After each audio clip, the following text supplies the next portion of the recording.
You're listening to Bark and Wag's 15-Minute Vet Talk. Each week, your host, Polly Requa, interviews veterinarians and individuals in the pet industry from across the nation answering pet questions. Bark and Wag podcast is produced weekly for your enjoyment, and show notes can be found at barkandwag.com under the podcast tab. That's BARKNWAG.com. Please remember to subscribe to Bark and Wag 15-Minute Vet Talk.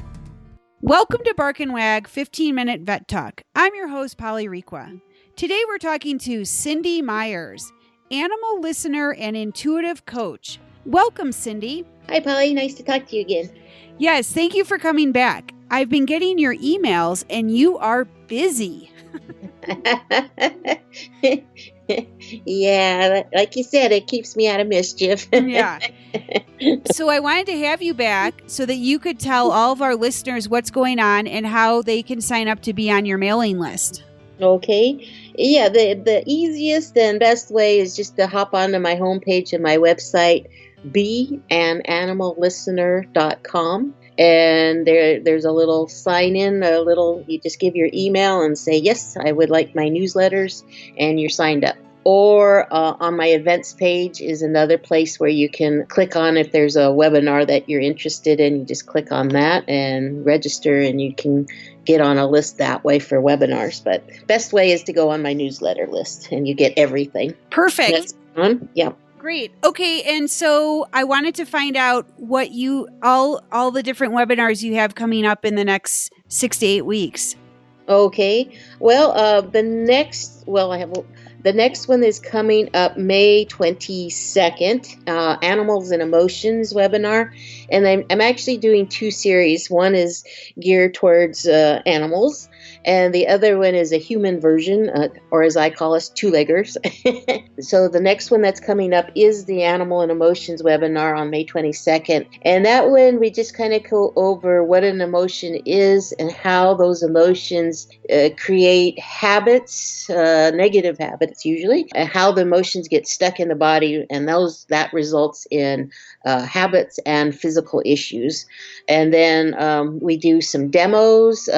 What I like to ask folks if they're coming on the webinar and they would like a chance at a reading is to send me a picture ahead of time of their pet, and that just kind of helps me connect a little bit better if I see a picture of the pet, and plus I can share my screen so everybody gets to see their pet. So that's kind of fun. We do demos, and at the end I also answer some questions. So every webinar is different, a lot because of the pets that come on. Like last time we had a bird, which was fun, and their bird actually flew on the screen as I'm doing some of their emotional releases. The bird flew right into the screen, so it was very cute. How funny.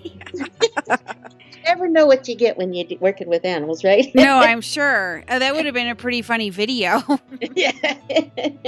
And I do record them, so I'm getting better at the technology piece. So people that register, if they can't get on, they can still watch the recording version of it. So that's the human one, and I'm going to be doing those pretty regularly through the animal and emotion ones. I'll be probably doing at least once or twice a month.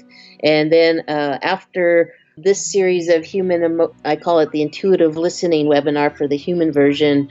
I'm actually taking a little break in June from webinars. I'm revamping them, and we're going to go out with a whole series and package them a little bit. So those start up in July again, the human version of it. So those are the webinars. But in June, I'm also going to start teaching. I have a couple of in-person classes coming up. So cool. One is near St. Louis in a town, Sullivan, Missouri, which is about, I don't know Missouri very well, but I think it's about an hour. I think it's southwest of St. Louis. And then I have, that one's June 9th, and then June 23rd, I'm in Northern California, in beautiful Penn Valley, California, which is not too far from Tahoe. So those are two in-person ones that I have scheduled.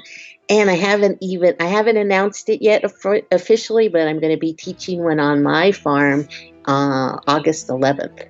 Oh, that will be cool. So people trying to get people enough notice, and that one will have limited space just because I have small farm. So, but you'll get to actually work with my animals, and I might extend it another day even, and we'll take people over to, we have a local raptor center. So folks that might want a second day, I will take people over to the raptor center. And we'll practice communicating with the birds. Oh, that's cool. So That will be yeah. a good one. Yeah, that one will be fun. I haven't taught on my farm in several years actually, so that'll be fun. Oh, good. Well, thanks for sharing with us what's going on with Cindy Myers. Super exciting. I wish I had time. I would love to come out in August, except that's right in the middle when soccer is going on. I already know because we already got the schedule. Oh, well, maybe you can pop over to St. Louis. Yeah, exactly. Yeah, well, the California that you did one before, and that was with the llamas, correct? Yeah, they actually will both be taught on alpaca farms. The one in St. Louis, she has about 30 alpacas now. Alpacas are the best teachers, so it doesn't matter. The techniques work for any species.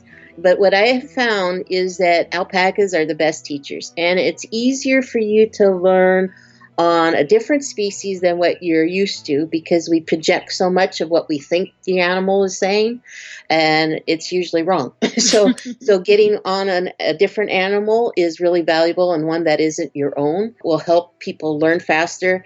And again, because alpacas are also herd animals, their intuitive skills are much stronger than our than our dogs and cats because they're predators, and they're also been domesticated much longer than the alpacas. Their intuitive skills are much more powerful. And so it's kind of like learning, when you were in kindergarten and had to learn how to print, you had those nice big block letters, Sure. but big lines, so you could learn how to do it. That's kind of like the metaphor for learning to communicate with animals with alpacas versus your dogs or cats. It takes a little more skill to pick up the subtle signals that come out of a dog or a cat, whereas with the alpacas, it's really clear that they're communicating with you.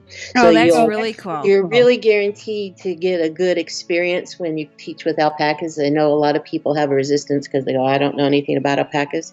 But those people actually learn faster that have zero experience with alpacas than people that own alpacas, because of the same reason. I have to kind of unlearn things for the people that think they know what their alpacas are saying. So people that have zero experience actually learn better and faster with the alpacas than they would with their dogs or cats. And do you have to have a psychic sense, or is it open to everyone?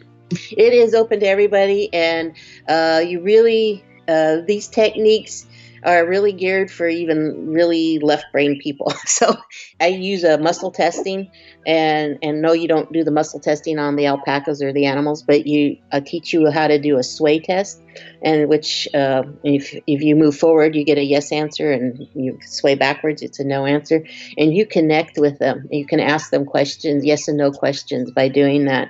And they do respond. And I have several exercises. It is very clear that you are connected with them intuitively.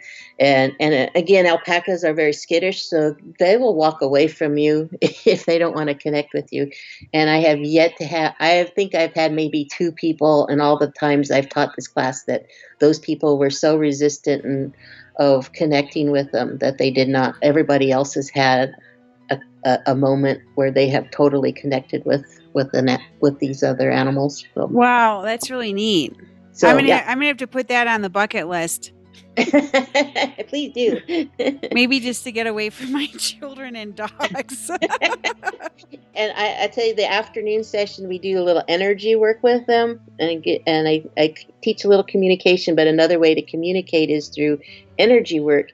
And it's probably not the best time to do it after lunch because everybody gets so zenned out, the alpacas and the people, that it's really hard to bring them back. So it's almost like they get a spa day. Oh, and so when you go to these, like if you're coming from out of state, do you have hotels that you recommend, or how do you We can definitely get you a list of places.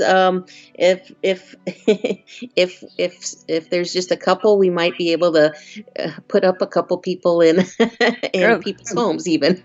Okay, cool. All right, good. Well, I will put all this information on the show notes, and we certainly appreciate you being on the show. Well, thanks for having me again, Polly, and hope to talk to you again real soon. Yeah, thank you very much. Thank you for listening to Bark and Wag's 15-Minute Vet Talk. If you like what you just heard, we hope you'll pass along our web address, www.barkandwag.com, to your friends and other pet owners. Have a pressing question for a veterinarian? Ask your question at barkandwag.com under the podcast tab. This has been a KFR production. Join us next time for another edition of Bark and Wag's 15-Minute Vet Talk.